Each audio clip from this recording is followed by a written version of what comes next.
చూద్దాం. Miss world పోటీలపై మంత్రి జూపల్లి కృష్ణారావు కీలక వ్యాఖ్యలు చేశారు. మిస్ వరల్డ్ పోటీలకు 31 కోట్ల ఖర్చు అయిందని తెలిపారు. అందులో స్పాన్సర్ల ద్వారా 21 కోట్లు వచ్చాయన్నారు. మరో 12 కోట్లు కమిట్మెంట్ ఉందన్నారు. మిస్ వరల్డ్ పోటీల కోసం రాష్ట్ర ప్రభుత్వానికి అయిన ఖర్చు 10 కోట్లు మాత్రమే అని మంత్రి స్పష్టం చేశారు. టూరిజం ప్రమోషన్ కోసమే ఈ పోటీలు నిర్వహించామని జూపల్లి అన్నారు. మిస్ వరల్డ్ కంటెస్టెంట్ల కాళ్లు కడిగించారంటూ దుష్ప్రచారం చేశారని ఆయన వెల్లడించారు. పర్యాటకం పెరిగితే రాష్ట్రానికి మేలు జరుగుతుందని మాత్రమే ఈ నిర్ణయం తీసుకున్నామన్నారు.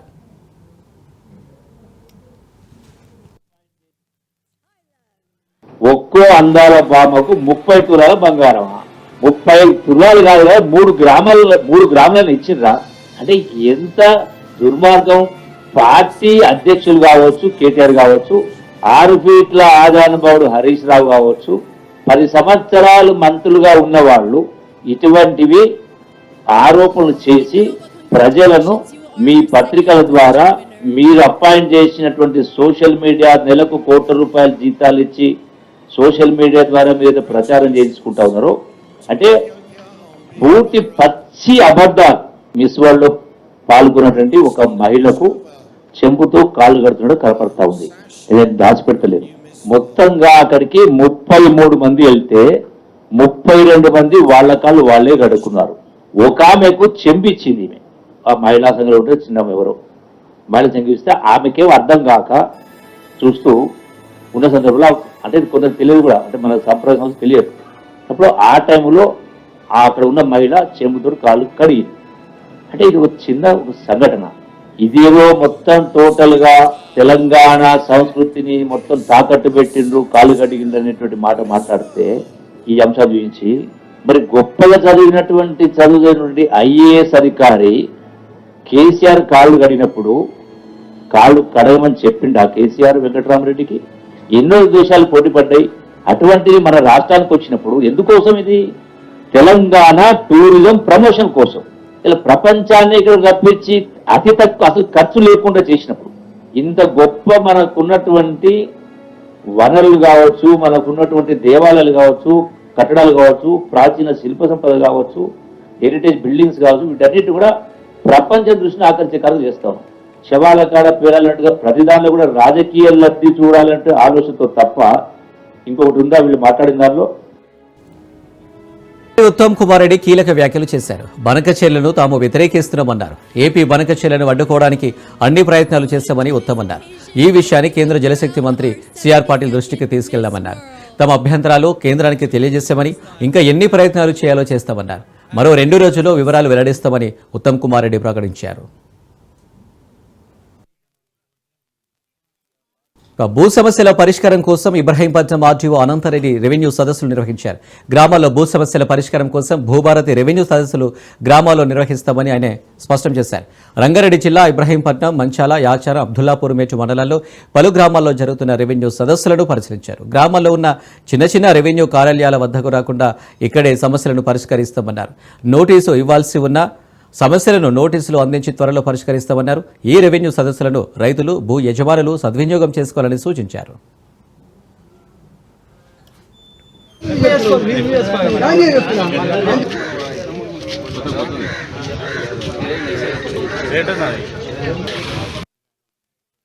ఈరోజు రాష్ట్ర వ్యాప్తంగా ప్రారంభమైన రెవెన్యూ సదస్సులో భాగంగా ఇబ్రహీంపట్నం డివిజన్లో కూడా 6 మండలాల్లో కలిపి 11 టీమ్స్ ఏర్పాటు చేయడం జరిగింది. ఒక టీము తహసీల్దార్ ఆధ్వర్యంలో, ఇంకొక టీము డిప్యూటీ తహసీల్దార్ ఆధ్వర్యంలో ప్రతి మండలానికి 2 టీములు ఏర్పాటు చేసుకొని ఆయా గ్రామాల్లో ముందుగానే షెడ్యూల్ అనౌన్స్ చేసి బీట్ ఆఫ్ టామ్ ద్వారా ప్రజలకు తెలియపరిచి ఈ రోజు మార్నింగ్ నుంచి ఏదైతే షెడ్యూల్ ప్రకారంగా విలేజ్ ఇచ్చామో ఆయా షెడ్యూల్ ప్రకారంగా ఉన్న విలేజ్ లో రెవెన్యూ సదస్సులు నిర్వహించడం జరుగుతుంది. ప్రజల నుంచి దరఖాస్తులు స్వీకరించి అక్కడే పరిష్కారం అయ్యి అక్కడే చేస్తున్నాం. ఎంక్వైరీ చేసి ఆ నోటీసులు ఇచ్చి చేయాల్సినవి ఉంటే నోటీసులు ఇచ్చి ఆ విధంగా పరిష్కారం చేస్తున్నాం. చిన్న సమస్యలు అన్ని కూడా దాదాపుగా ఇదే రోజు క్లియర్ అయ్యేటట్టు ప్రత్యేక ఏర్పాట్లు కూడా చేయడం జరిగింది. ప్రతి గ్రామంలో ఈ రెవెన్యూ సదస్సుల్ని వినియోగించుకోవాల్సిందిగా రైతు సోదరులకు విజ్ఞప్తి చేస్తున్నాము. అన్ని ఇప్పుడు నేను అబ్దుల్లాపూర్ మెట్టు, ఇబ్రహీంపట్నం, మనము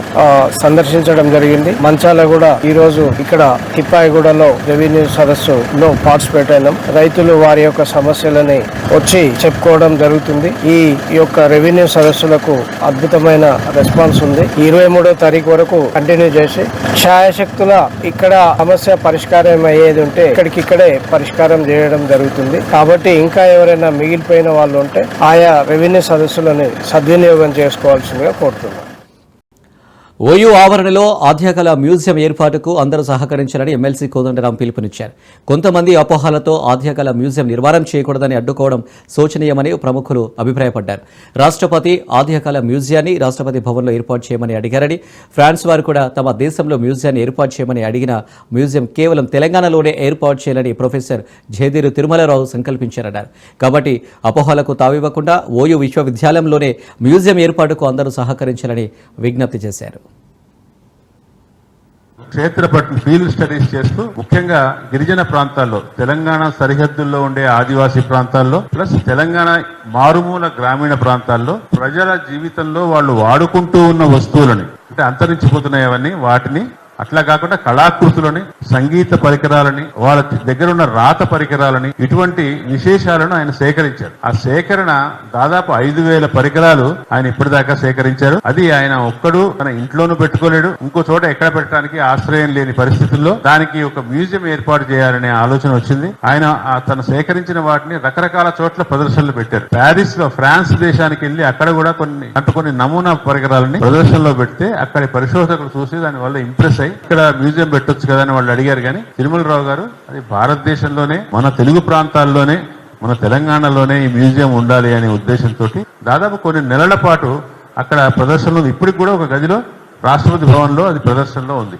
రాష్ట్రపతి స్వయంగా వాటిని చూసి చాలా ఇంప్రెస్ అయ్యి తిరుమలరావు గారిని అభినందించారు. కానీ ఇది ఎంతకాలం ఒక్కొక్క చోటు నుంచి ఒక చోటికి మోసుకెళ్తూ ఒక సంచార ప్రదర్శనశాల చేస్తాము, దీనికి ఒక శాశ్వతమైన ప్రదర్శనశాల కావాలి కదా అని దానికోసం, ఆ ఏర్పాటు కోసం రేవంత్ రెడ్డి గారి ప్రభుత్వం దీని పట్ల ఆసక్తి చూపించి తిరుమలరావు గారి మీద గౌరవంతో దీని మ్యూజియం ప్రాజెక్ట్ ని ముందుకు తీసుకెళ్లాలని ప్రయత్నం తెలంగాణ ప్రభుత్వం, రేవంత్ రెడ్డి గారి ప్రభుత్వం చేసింది. ఛత్తీస్గఢ్, అయితే మన ఆంధ్రప్రదేశ్, తెలంగాణ ఈ ప్రాంతాల్లో, అటవీ ప్రాంతాల్లో జరుగుతూ ఆదివాసుల్ని కలుస్తూ వాళ్ళ కళలను, సాధనలను సేకరిస్తూ గొప్ప మ్యూజియం ఏర్పాటు చేశారు. మ్యూజియం పెట్టడానికి ఎక్కడ పెట్టాలి అనేది సమస్య. ఆ సమస్య కూడా పరిష్కారం అయింది. కానీ అకస్మాత్తుగా కొంత అభ్యంతరం చెప్తాను విన్నాను. అభ్యంతరం చెప్పాల్సిన అవసరం లేదు. నిజానికి వాళ్ళు బీజేపీ, ఆర్ఎస్ఎస్ చెందిన వాళ్ళైతే దీన్ని ఆహ్వానించాలి, స్వాగతించాలి. ఎందుకంటే ఆర్ఎస్ఎస్ వన సేవా కార్యక్రమాలు చేస్తుంది. నిత్య జీవితంలో కానీ, సంగీత వాద్యాలు గాని, వాటన్నింటినీ కూడా సేకరించి జయదేవ్ తిరుమలరావు గారు రకరకాల పద్ధతుల్లో ప్రజల ప్రదర్శనకు ఉంచాలని ప్రయత్నిస్తున్నారు. అయితే అంతా సేకరించిన తర్వాత ఆయన ఏం చేసుకుంటాడు? ప్రపంచానికి ఉపయోగపడాలి, మనకు తెలవాలి. ఆదివాసుల కళా సంపద, వాళ్ళ జీవన విధానం తెలవాలి అంటే వస్తువులను అందరికీ అందుబాటులో ఉంచాలి. ఒక ప్రదర్శనశాలలోగా దీన్ని ఏర్పాటు చేయాలనేది ఆయన తాపత్రయం. ఈ ప్రదర్శన అనేది ఏ రకంగా విద్యార్థులకు ఉపయోగమో కూడా, అదేవిధంగా ఆదివాసుల జీవన విధానం మీద అధ్యయనం చేసే వాళ్లకు, భాషా సంస్కృతుల మీద అధ్యయనం చేసేటువంటి భాషా శాస్త్రవేత్తలకు అందరికీ కూడా అది ఉపయోగకరమైనటువంటిదే. అదే యూనివర్సిటీలో ఉండటం సముచితం.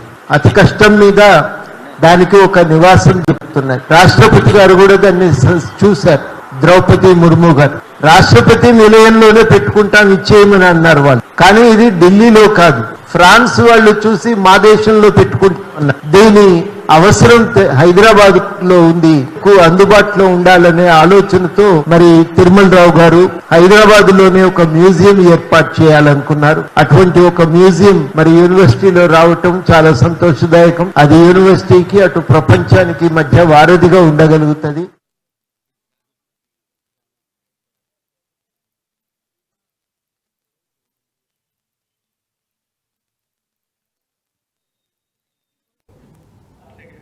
తెలంగాణ రాష్ట్రంలోని వివిధ కార్పొరేషన్ల చైర్మన్ల సన్నాహక సమావేశం నిర్వహించారు. ఈ సమావేశంలో ప్రభుత్వ పథకాల అమలు, పార్టీ బలోపేతం, కమ్యూనికేషన్ వ్యూహాలపై చర్చ జరిగింది.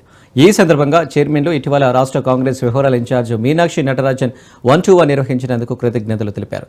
ఆమె ఇచ్చిన మార్గదర్శకాన్ని అనుసరించి పార్టీ నైతిక విలువలు మరియు ప్రభుత్వ అభివృద్ధి కార్యక్రమాలను ప్రజల్లోకి విస్తృతంగా తీసుకువెళ్లాలని నిర్ణయించారు. గాంధీ భవన్లో నిర్వహించే మీడియా సమావేశాల్లో రోజు 2 కార్పొరేషన్ చైర్మన్లకు మాట్లాడే అవకాశం కల్పించారు. ఇక సోషల్ మీడియాలో చురుకుగా ఉండాలని, ప్రతిపక్ష విమర్శలకు సమర్థవంతంగా స్పందించాలని చర్చించారు. చైర్మన్లకు నియోజకవర్గాల వారీగా ప్రోటోకాల్ను అమలు చేయాల్సిన అవసరాన్ని గుర్తు చేశారు. సీఎం రేవంత్ తమపై పెట్టుకున్న నమ్మకాన్ని నిలబెట్టుకుంటూ పార్టీకి, ప్రభుత్వానికి అంకితభావంతో పనిచేయాలని నిర్ణయించారు.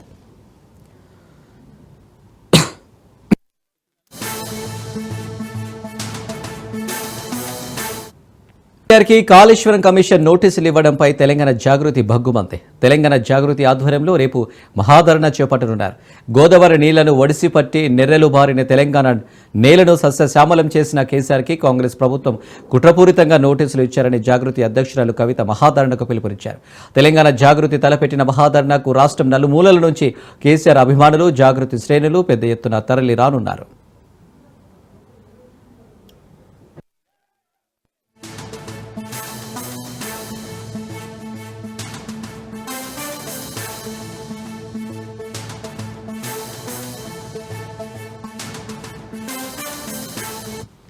కాంగ్రెస్ సర్కారుపై ఎమ్మెల్యే మాధవరం కృష్ణారావు ఫైర్ అయ్యారు. కాంగ్రెస్, బీజేపీల ఫ్లెక్సీలను తొలగించని అధికారులు బీఆర్ఎస్ ఫ్లెక్సీలను ఎందుకు తొలగిస్తారని ఎమ్మెల్యే మాధవరం కృష్ణారావు ప్రశ్నించారు. తెలంగాణ రాష్ట్ర సాధన కోసం ఉద్యమం చేసిన నాయకుడు మాజీ మంత్రి హరీష్ రావు పుట్టినరోజుకి ఫ్లెక్సీలు ఏర్పాటు చేస్తే తొలగిస్తారా అని అన్నారు. Gandhi Bhavan, BJP party office వద్ద నెలల తరబడి ఉంచిన ఫ్లెక్సీలను ఎందుకు తీయడం లేదన్నారు. బీఆర్ఎస్ పార్టీ నాయకులను, ఫ్లెక్సీలను చూస్తే కాంగ్రెస్ పార్టీకి వణుకు పుడుతుందన్నారు మాధవరం. ఎవరినైనా బర్త్డేలు కానీ ఏమైనా ఫంక్షన్స్ అయినా సీఎం గారి వచ్చినా, మంత్రులు వచ్చినా, అలా కాంగ్రెస్ పార్టీ ఎమ్మెల్యేలు వచ్చినా, బీజేపీకి సంబంధించిన ఎమ్మెల్యేలు, ఎంపీలు, మంత్రులు వచ్చినా బ్యానర్లు మాత్రం తీయటం లేదు. మరి ఇలా హరీష్ రావు గారి బర్త్డే ఇలా తెలంగాణ గురించి ఎంతో పోరాడినటువంటి వ్యక్తి, గొప్ప వ్యక్తి, అసలు వ్యక్తి బర్త్డే అభిమానులు బ్యానర్ కట్టుకుంటే ఇలా మొత్తం భవన్ కాండే కానీ హైదరాబాద్ నగరంలో ఉన్నటువంటి అభిమానులు కట్టినటువంటి బ్యానర్లను మరి రకంగా తీయడం అనే హైడ్రా కమిషన్ ఆలోచన చేసుకోవాలి. మీ చేతిలో అధికారం ఉందని చెప్పి అసెంబ్లీ దగ్గర ఎన్ని ఉంటాయి మీరు ఒకసారి చూసుకోండి. కాంగ్రెస్ పార్టీ కార్యాలయం దగ్గర ఎన్ని ఉంటాయో ఒకసారి చూసుకోండి. బీజేపీ కార్యాలయం దగ్గర ఎన్ని ఉంటాయో చూసుకోండి. మీరు చోటపై బడాబాయి ఏమో ఉంటాయి, మా ఏమో తీయడం అనేది ప్రజాస్వామ్యంలో మంచిదిగా హైడ్రా కమిషనర్ గారు మీరు ఒకసారి ఆలోచన చేయండి. ఇది రాష్ట్రానికి ప్రజల పక్షాన్ని నిలబడాలి తప్ప కాంగ్రెస్ పార్టీ కండవలేసుకునే విధంగా, బీజేపీ కండవలేసుకునే విధంగా అధికారులు చేస్తే వచ్చేది మా ప్రభుత్వం, మీకు తగినటువంటి శాస్త్రి జరుగుతుంది, ఆఫీసర్ ఆలోచన చేసుకొని చెప్పి నేను తెలియజేస్తా ఉన్నాను. కాంగ్రెస్ పార్టీ అధికారం వచ్చిన తర్వాత ఎవరినైనా బర్త్డేలు కానీ ఏమైనా ఫంక్షన్స్ అయినా సీఎం గారి వచ్చినా, మంత్రులు వచ్చినా, అలా కాంగ్రెస్ పార్టీ ఎమ్మెల్యేలు వచ్చినా, బీజేపీకి సంబంధించిన ఎమ్మెల్యేలు, ఎంపీలు, మంత్రులు వచ్చినా బ్యానర్లు మాత్రం తీయటం లేదు. మరి ఇలా హరీష్ రావు గోషమహల్ పోలీస్ గ్రౌండ్ను సిపి సివి ఆనంద్ సందర్శించారు. గోషమహల్ గ్రౌండ్లో నూతన ఉస్మానియా ఆసుపత్రి నిర్మిస్తున్న సందర్భంగా హార్స్ గ్రౌండ్ను చక్నావాడి దగ్గర నిర్మించిన షెడ్డుకు తరలించారు. ఆ హార్స్ షెడ్ను సైతం సిపి పరిశీలించారు. అనంతరం మహిళా పోలీసులకు సెల్ఫ్ డిఫెన్స్పై ఇచ్చిన ట్రైనింగ్ను పరిశీలించారు. ఆసుపత్రి నిర్మాణ పనులు త్వరలో ప్రారంభమవుతున్న సందర్భంగా తమ పోలీస్ శాఖకు చెందిన బ్లాక్స్ను తరలిస్తున్నామన్నారు. టీటీఐ పక్కన మరో 2 ఎకరాలు కేటాయించారన్నారు. సీఎం రేవంత్ రెడ్డి ప్రత్యేక చొరవతో 55 కోట్లు కేటాయించారని సిపి స్పష్టం చేశారు. కదులుతూ ఉన్నారు కమాండర్ ఆదేశాల మేరకు.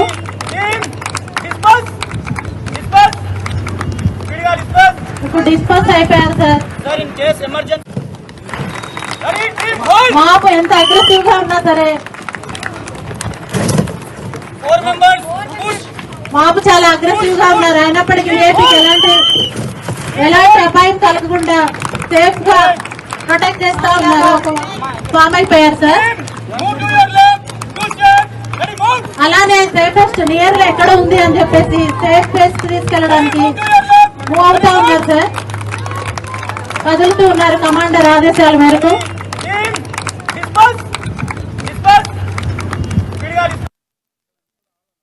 గోషామహల్ ఈ ప్రాంగణంలో ఉస్మానియా జనరల్ హాస్పిటల్ నూతన భవనాన్ని నిర్మించడానికి రాష్ట్ర ప్రభుత్వం నిర్ణయించింది.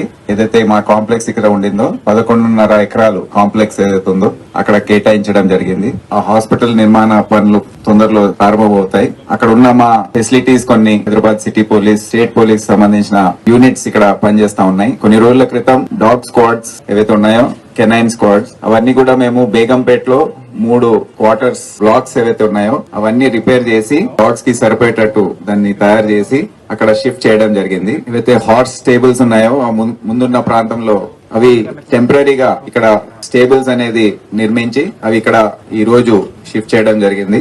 దీంతో మొత్తం హాస్పిటల్ అవసరమయ్యే ప్రాంతం ఏదైతే ఉందో మొత్తం కూడా హ్యాండ్ ఓవర్ చేసాము. ఈ రోజుతో మేము హెల్త్ డిపార్ట్మెంట్ కి మనకు స్పెషల్ ఫోర్స్ ఉండాలి, స్పెషల్లీ ట్రైన్డ్ ఉండాలి.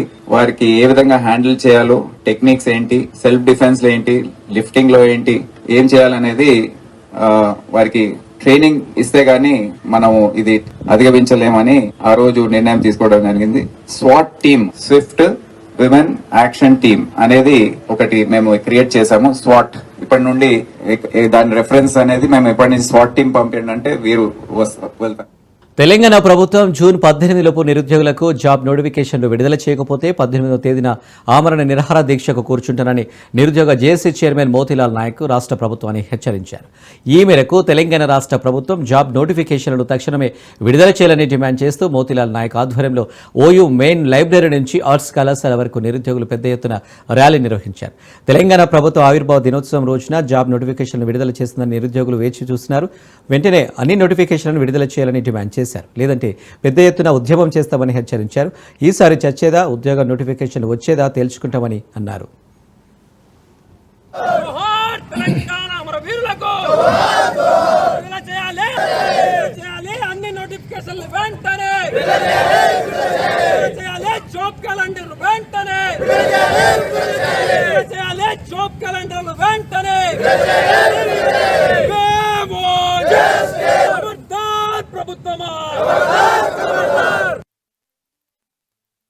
కాంగ్రెస్ ప్రభుత్వానికి మేము చేతులు జోడించి మేము అడుగుతా ఉన్నాం. మా దాంట్లో ఎట్లాంటి రాజకీయాలు లేవు. మా కడుపు కోత వర్ణనాతీతం, కళ్ళు కాయలు కాస్తున్నాయి, నోటిఫికేషన్స్ లేవు. మీరు ఒక్క మాట అని చెప్తారంటే మేము ఎదురు చూసినాం. ఒక నోటిఫికేషన్ విడుదల చేయలేదు. మీరు జాబ్ క్యాలెండర్ అన్నారు, ఎస్సీ వర్గీకరణ అన్నారు, వెయిట్ చేయమన్నారు, జూన్ 2 అన్నారు, వెయిట్ చేయమన్నారు, వెయిట్ చేసినాం. ఒక్క నోటిఫికేషన్ విడుదల చేశారా సార్ మీరు? జూన్ 2 అంటే రాష్ట్రం స్టేట్ ఫార్మేషన్ డే. ఎన్నో కోరికలు ఉంటాయి, ఎన్నో ఆశలు ఉంటాయి. 17 నెలల నుంచి ఆ ప్రభుత్వాన్ని చీల్చి చెండాడి కింద కూర్చోబెడితే ఈ ప్రభుత్వాన్ని తీసుకొస్తే అందరం కూడా మిమ్మల్ని ఒక సమిష్టి కృషితో మిమ్మల్ని తీసుకొచ్చినాం. ఇంత మోసం చేయడం ఇది కరెక్ట్ కాదు. నోటిఫికేషన్ గురించి మేము వెయిట్ చేస్తా ఉన్నాము, అవన్నీ కూడా విడుదల చేయాలని చెప్పేసి. లేకపోతే జూన్ 18వ తారీఖున మరో ఆమరణ నిరాహార దీక్ష కూర్చుంటా. జూన్ 18 వరకు అందరిని ఏకం చేస్తాం. అందరినీ మేము ఏకం చేసి అందరి మద్దతు కూడగొడతాం. జూన్ 18 లోపల కనుక మీరు నోటిఫికేషన్ విడుదల చేయకపోతే మరో ఆమరణ నిరాహార దీక్ష కూర్చుంటా. ఈసారి మీరు అనుకుంటుండొచ్చు 10 రోజులు 11 రోజులు కూర్చుంటాడేమని అనుకుంటున్నారు. ఈసారి సచ్చేదా, ఉద్యోగాల నోటిఫికేషన్ వచ్చేదా అనేది మేము తెలుసుకుంటామని చెప్పేసి ఈ యొక్క సందర్భానికి ప్రభుత్వానికి హెచ్చరిస్తా ఉన్నాం. హైదరాబాద్ కుత్బుల్లాపూర్లోని దుండిగల్లో గంజా బ్యాచ్ హల్చల్ చేసింది. డబుల్ బెడ్రూమ్ ఇళ్లలో 22వ బ్లాక్ వద్ద గంజా మత్తులో వీరంగం చేశారు. గంజాయి మత్తులో రక్తం వచ్చేలా ఒకరిపై ఒకరు దాడి చేసుకున్నారు. మహిళలపై కూడా చేసుకున్నారు. గంజా బ్యాచ్ హల్చల్ చూసి స్థానికులు భయాందోళనకు గురయ్యారు.